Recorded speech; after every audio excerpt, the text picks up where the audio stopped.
I'm Kevin Shaw at Street Legal TV. This, my friends, is what you call a Hemi.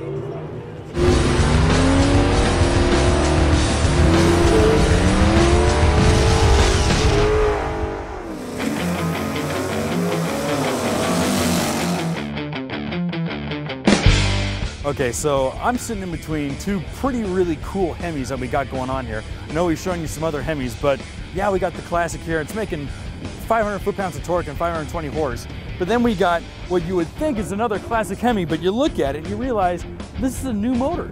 And it's running a six-pack setup. These guys at Indy Cylinder Heads, they know what they're doing when it comes to motors, because we're looking at all this stuff and it's going from small block 360s all the way to 572 cubic inches of old school dual quad Hemi action. So Mopars at the Strip is really showing that we can do pretty much anything you want. If you got new school, old school, small block, big block, it's all here, man.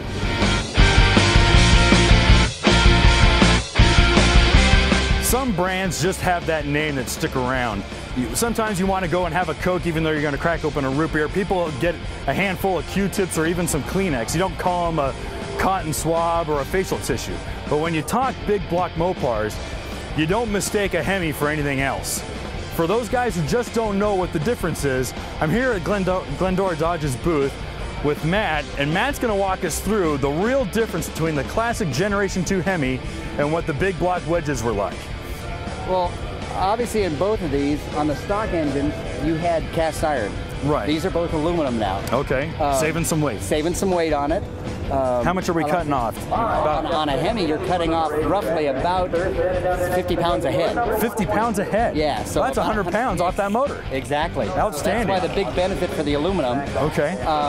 The valve technology nowadays is better than it was, so the valve design is better. Great. Allow for better flow through the head. These aluminum heads, Chrysler actually designed them off of the original 426 drawing, so they will fit on a head. They actually fit better than the stock head did. Yeah, they designed them and then put them on a block and test fitted them several times before they actually came out into production. No kidding. So, and on the wedge head, this is also an aluminum version.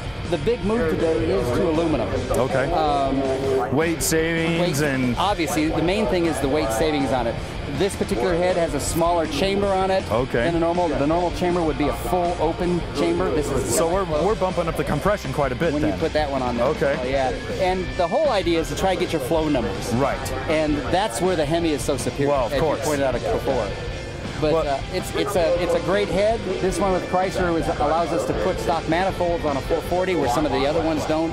So Chrysler's done a lot of developing in both heads for what people are doing nowadays on their cars. So these literally can swap out the original stuff. Absolutely. But you can bump up your compression, bump up your flow, and overall performance numbers through and through with a simple swap. Right. Just bolt on. And for those guys who are really hardcore racers who might have an accident or two, the aluminum is a lot easier to repair. I sold one here last year to a guy who broke one head. No kidding. Yeah, and bought one of my new heads so he could get his car running again. Well, that's a good thing you were here then. Exactly. Well, Matt, thank you again. I really appreciate it.